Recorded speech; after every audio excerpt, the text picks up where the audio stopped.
Okay, so welcome to the live stream for today, where I thought about we're gonna talk about or take a look at Martinez symbol number 33, the animal and human thought climates.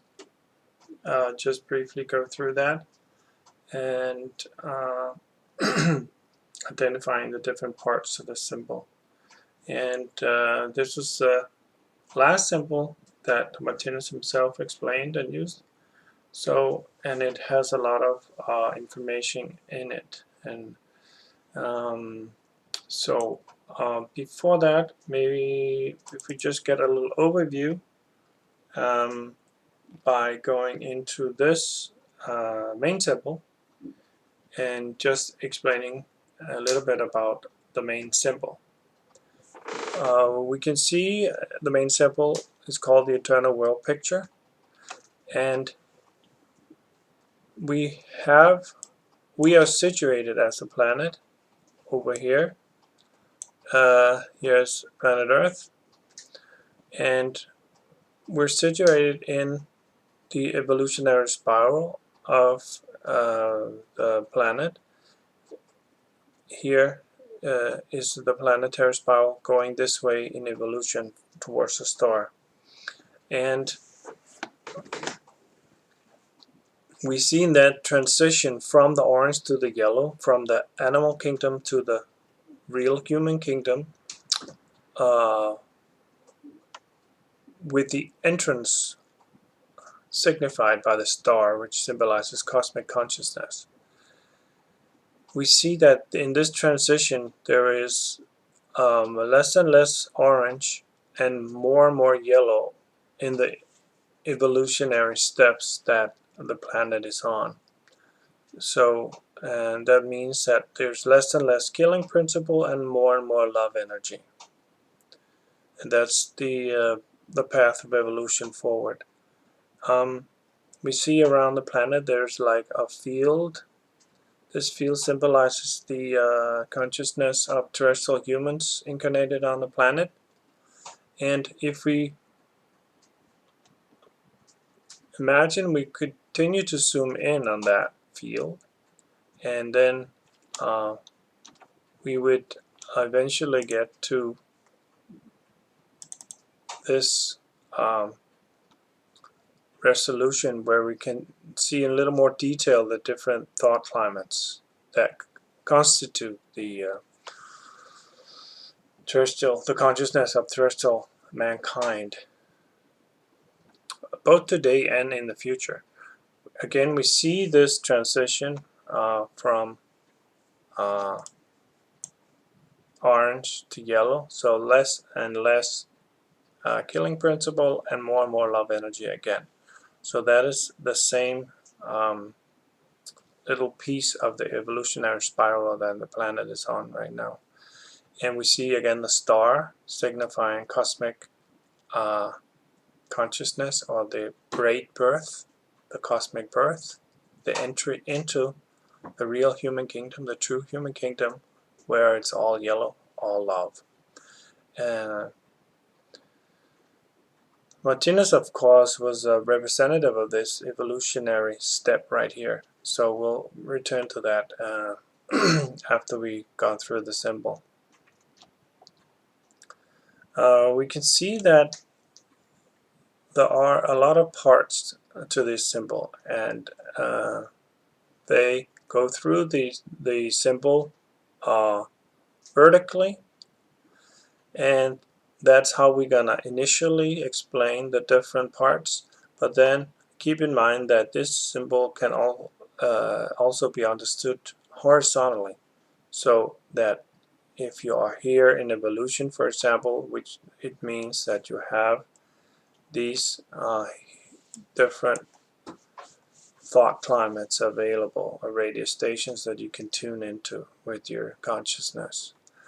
And so if we start over here with this purple and white, that signifies or depicts the white is X1, the eternal nameless something that we are, and where we are all the same eye, and that eye is the same eye as the eye of God source, which is where we're all one. So this is our eye, our eternal eye, that doesn't have any beginning or end. And we have the purple, light purple, and dark purple signifying the principle of reincarnation, or that we are continually being reborn into higher and higher evolutionary states until we reach perfection up here through with the entrance into the real human kingdom. We see two pole structures again, a green and a yellow. And again, the one pole structure on the right here symbolizes a male, and the one on the left symbolizes a female. We see how the female has at the beginning of the first incarnational cycles on Earth, or after being through with the animal kingdom, we see that there's still a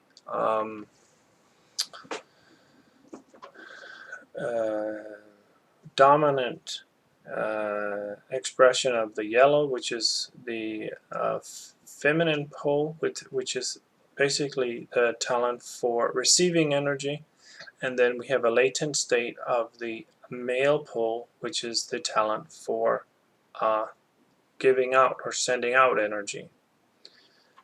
And we see how as evolution goes forward with these rebirths and reincarnational cycles, that just means that there's a lot of, this is not just, if you count over here the violet 1, 2, 3, that's not just 1, 2, 3 lives, that's many lives.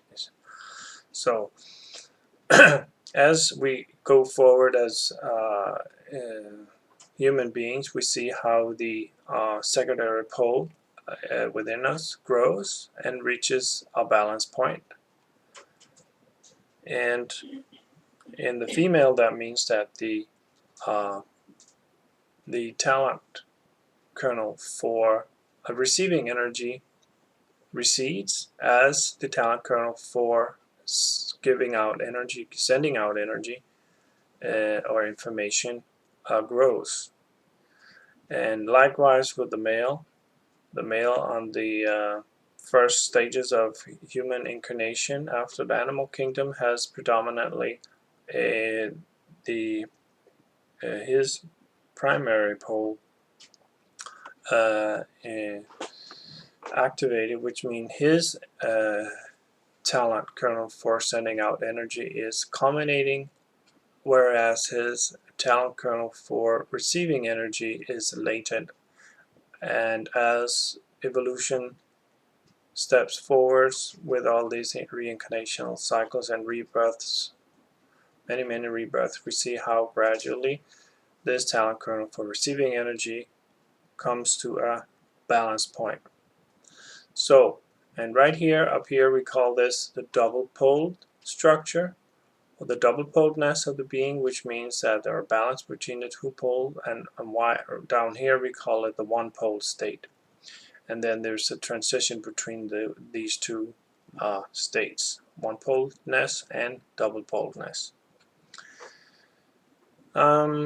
We have this orange figure, and we see generally all these thought climates, they have a beginning or an inception, growing towards a culmination, and then they're tapering off into a end here, and then there's no more.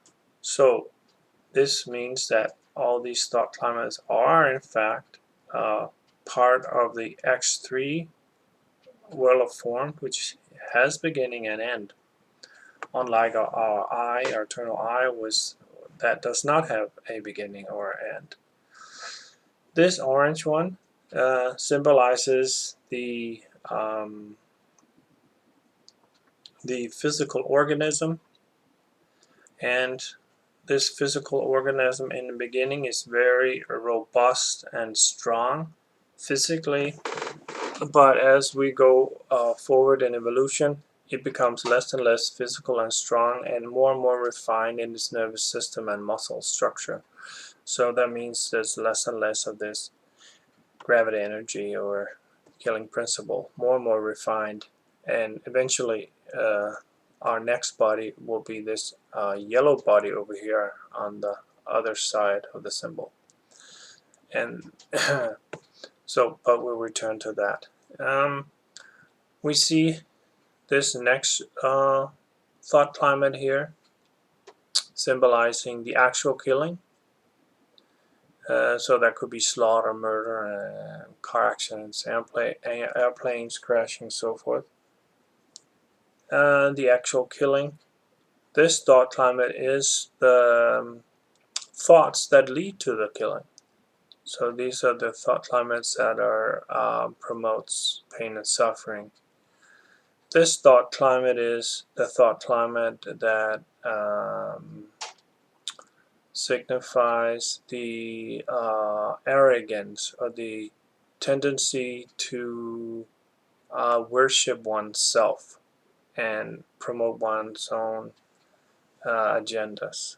And that's things like talking about people's back, spreading rumors, and so forth. So basically, thought climate of arrogance and self-worship, self-strengthening, or selfishness. This is the next one here, with the point into the real human kingdom, is the thought climate of it's actually an effect of the growing of the poles.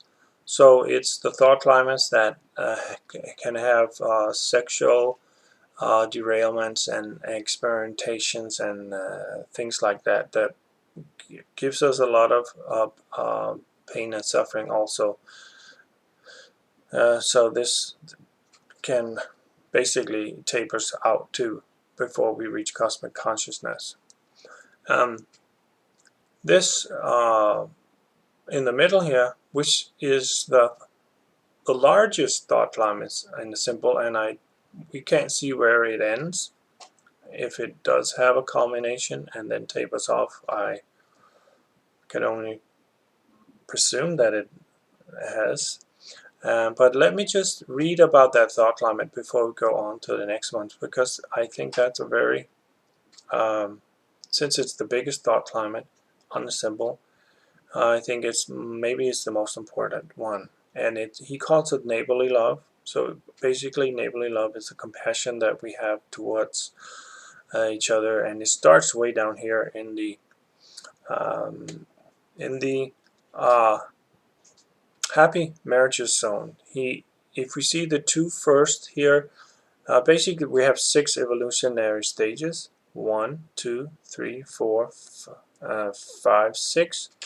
We see there's a fat line up here before we enter the real human kingdom, and then there's a little fat line here between the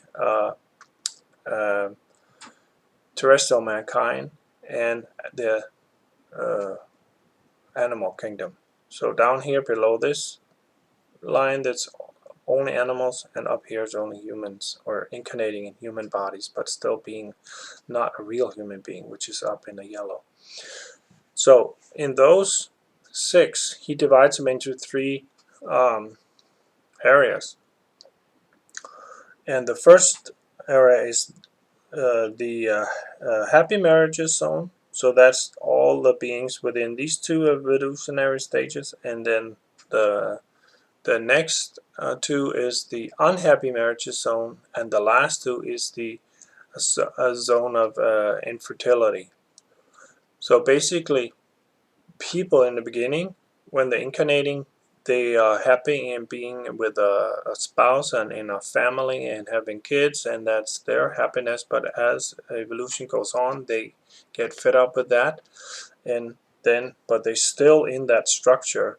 But now, being in a marriage and with family and stuff, they're not happy. So those are the 2 unhappy marriages. So until in the end they don't really want to have kids or start a family or live with anybody in a marriage situation. So that's the last two steps, and that's called the zone of infertility.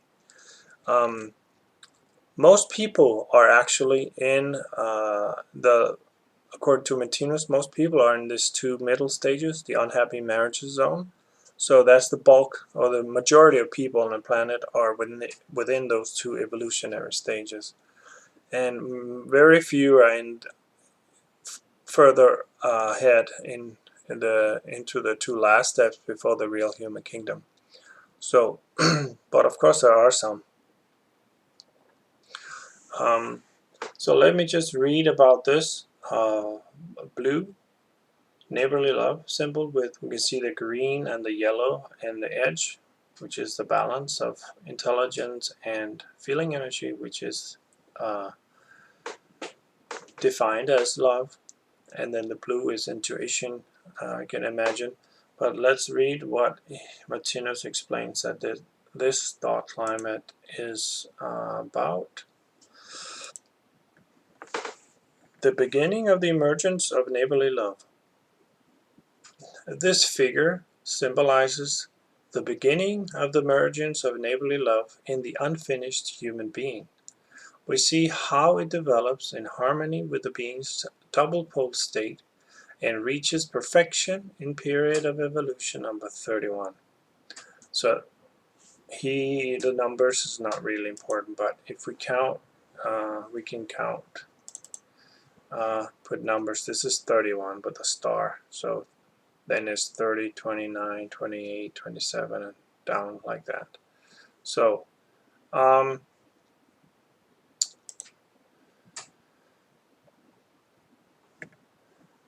this development of love through suffering and the transformation of the one-pole state into the two-pole state is the liberation or salvation of mankind from all so-called evil.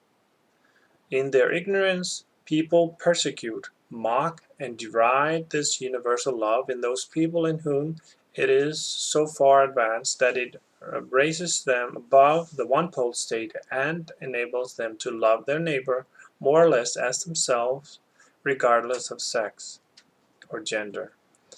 This love seeks not its own. This love makes its originator give rather than receive. This love makes its originator forgive not merely 7 times, but 70 times 7 times. This love is the absolutely only thing. This love is the absolutely only thing that can totally dissolve war, hatred, and persecution, or everything that exists within the concept of evil. This love is one with God's universal love and the ensuing eternal light that vibrates hidden or visibly within every single existing living being. This light makes all darkness retreat and makes the being appear in God's image after his likeness. God gives the being this divine state of light through its experience of darkness. The life of the Son has here become one with the life of the Godhead, and the Son feels himself at one with the Father and identical with eternity and infinity. So, that's this thought climate, yeah? Neighborly love. So, feeling at one with his Father, at one with eternity and infinity, that already starts down here in the happy marriages zone and grows and grows and grows. So more and more we'll feel at one with the eternal I that we are and infinity. The never-ending passing of lives and more new and new things to experience. Then we have this blue one with diamonds, and look kind of beige looking diamonds in it. That's the art, thought climate of art. And art is an expression of the evolutionary states that the beings creating the art is presently on. So if we have the art down here, we have these, if we have people at these evolutionary stages, they will have different expressions of art than if you're up here. Martinez states that the art actually is the motives of the art of the real human kingdom is the rays of the God's shining light. So whatever the rays of the God source is, however that looks, that's the motive for the art in the new world of the real human kingdom. So we have this art as an expression of the evolutionary states that the artist is on. So that's why there's a big span in the different expressions of art. So of course there are some artists that have no talent and artists that have talent. So that's for example, if we see movies, which is also a form of art, go to the cinema and we see these, for example, we have a hero and a villain, and if the movie ends with the hero killing the villain, that's not true art. True art should be like if you have you have the villain and the hero becoming friends in the end. So that's true art, yeah. So then the next one is the religious principle. Basically, people in this thought climate, or with this thought climate, when you're in it, it is enough for you to believe in something that people are saying, or outside authorities are saying, or priests are saying, or gurus are saying, or what you're reading in a book. You don't have to know that it's actually true. If you believe it, that's enough for you. So then we have the next thought climate here, this long one here. That's the psychic thought climate, and that has all these psychic sensing, or clairaudience, clairvoyance, miracle healings, and basically all the white magic and things like that. Materialization, dematerialization, and traveling with your spirit body to other dimensions and experiencing things there, and remembering when you come back into the physical form. All things like that. Psychic thought climate here. All down here in the more lower evolutionary steps, we can, for example, see things like voodoo and witchcraft, stuff like that, being using these psychic powers for less than noble causes. Yeah. So then we have this next thought climate is the thought climate of the cosmic birth, cosmic consciousness, or great birth. And basically when we are here, we have we see that there's at the beginning where this thought climate begins at this evolutionary stage. This is where our propensity to worship ourselves or um, dies out. So when selfishness dies out here, we see the incipience of the cosmic consciousness. And what is this beginning of the thought climate of cosmic consciousness? Well, it's the natural sciences. It's all our ability to do things and become a master of the natural elements. So we are not a slave of the elements, but we can use our time to study spiritual science and things that would lead us to eventually cosmic consciousness. So we cannot have cosmic consciousness and worship ourselves and being selfish and arrogant, where we have to have humility in order to experience the highest principles and laws of the universe. We have to have humility, otherwise the gateway or portal to this eternal wisdom remains closed. And this, when this arrogance and self worship ends here, this is the beginning of the opening of those gates to the ocean of wisdom, which leads us to cosmic consciousness. So basically, cosmic consciousness is when we activate our our intuition body out of its latent state, and our intuition body gets born into the spiritual worlds and opens its eyes to see all there is to see in the spiritual world. But right now, because we do not have cosmic consciousness, it means that we are still, our intuition body is still in its latent state. That means it's still in embryo.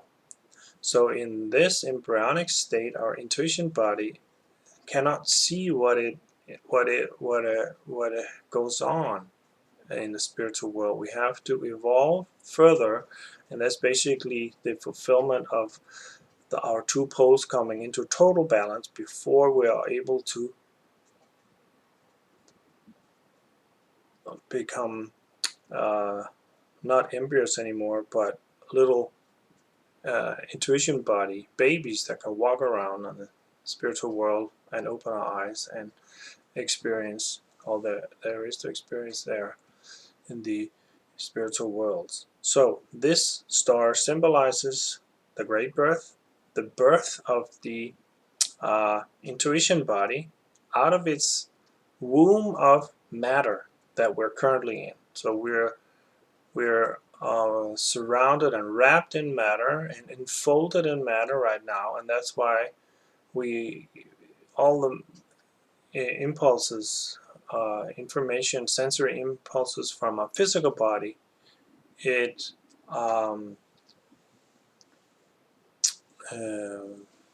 overrides all the information that we could get from our intuition body, for example, because the intuition body is so weak and in its embryonic state that there's not enough information from that intuition body yet. But as we go through this cosmic birth, the golden baptism of fire, we will see the birth of our intuition body, and that's the big change, the shift here between what's under the fat line and what's on the other side of the fat line, the fat violet line here. So that's the border between terrestrial mankind and the real human kingdom. Then we have these last two thought climates. We see